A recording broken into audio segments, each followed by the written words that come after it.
Football যে কতটা নিষ্ঠুর নেইমারকে না দেখলে তা কখনোই জানাই হতো না। তিনি ফুটবলের রাজা হতে এসেছিলেন, কিন্তু ভাগ্য তাকে বানিয়েছে ফুটবলের দুঃখী রাজপুত্র। নেইমারকে ছাড়া ব্রাজিল রংহীন, আসলে তাকে ছাড়া ফুটবলটাই রংহীন। নেইমার ইনজুরিতে পড়েন, ফিরে এসে আবার ইনজুরিতে পড়েন, আবার ফেরার চেষ্টা করেন, এভাবেই কেটে গেল 10টা বছর। নেইমার ভক্তরাও শিখে গেছেন অপেক্ষা কাকে বলে, আক্ষেপ কাকে বলে। ইনজুরি মুক্ত নেইমার প্রতিপক্ষকে কি করতে পারেন তা সবারই জানা, কিন্তু প্রমাণের সুযোগই তো পান না। 2014 সাল ব্রাজিলের ঘরের মাঠে বিশ্বকাপ, হেক্সা জয়ের স্বপ্নে বিভোর ব্রাজিলের ভক্ত সমর্থকেরা। তাদের স্বপ্নের সারথি নেইমার, সব ঠিকঠাকই যাচ্ছিল। কোয়ার্টার ফাইনালে কলম্বিয়ার মুখোমুখি হয় ব্রাজিল। ম্যাচ জিতে সেমিফাইনাল নিশ্চিত করে সেলেসাওরা। তবে অন্ধকার অনিশ্চয়তায় চলে যায় তাদের যুবরাজ নেইমারের ভবিষ্যৎ। ম্যাচ জয়ে সেদিন আনন্দ উল্লাস হয়নি, বরং বিষাদের বর্ষণে ভিজেছিল সমর্থকেরা।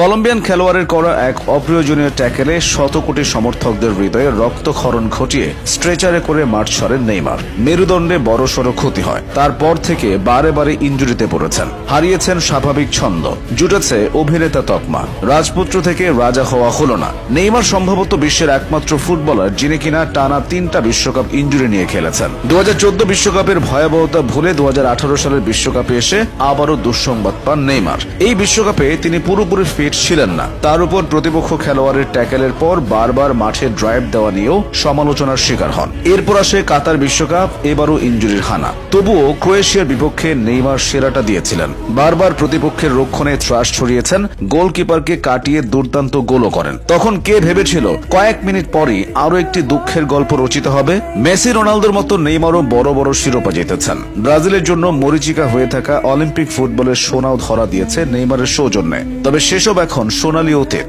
ব্রাজিলের হয়ে নেইমার বেশ সাড়া ফেলেই অভিষিক্ত হয়েছিলেন। ব্রাজিল অনূর্ধ্ব 17 দলের হয়ে নেইমারের পারফরমেন্স দেখে ব্রাজিলের সাবেক ফুটবলার পেলে এবং রোমারিও তৎকালীন কোচ দুঙ্গাকে ঘন ঘন চাপ দিতে থাকেন, যাতে নেইমারকে তিনি 2010 বিশ্বকাপ স্কোয়াডে রাখেন। কোচ দুঙ্গা প্রথম 23 জনের বিশ্বকাপ স্কোয়াডের তালিকা প্রকাশ করেন। তবে বয়স অনেক কম হওয়ার কারণে নেইমারকে তিনি স্কোয়াডে রাখেননি। তবে একই বছরে অন্য কোচের অধীনে ব্রাজিলের হলুদ জার্সি গায়ে প্রথমবারের মতো মাঠে নামেন নেইমার।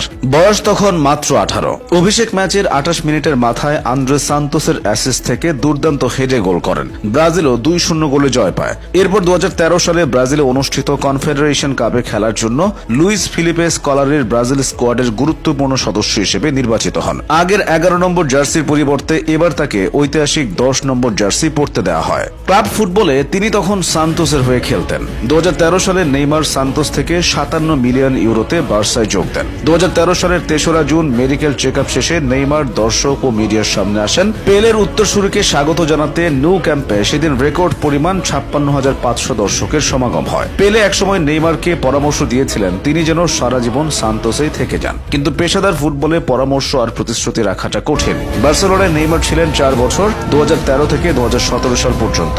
মেসি, নেইমার, সুয়ারেজ ত্রিফলা প্রতিপক্ষের রক্ষণ ধসিয়েছে বারংবার। বার্সেলোনার হয়ে নেইমার 2টি লা লিগা, 3টি কোপা দেল রে, 1টি করে স্প্যানিশ সুপার কাপ ও চ্যাম্পিয়ন্স লিগ জিতেছেন। তবে ইনজুরি নেইমারের পিছু ছাড়েনি। 2017 সালে বিশ্বের সবচেয়ে দামি তারকা হয়ে পিএসজিতে পা রাখার পর থেকেই ইনজুরি তাকে সার্বক্ষণিক সঙ্গী বানিয়ে নিয়েছে। গুরুত্বপূর্ণ মুহূর্তে গিয়ে ইনজুরিতে পড়ে হারিয়েছেন নিজের ক্যারিয়ারের অনেক সোনালী সময়, যেগুলো তার ক্যারিয়ারকে আরো উজ্জ্বল করতে পারত।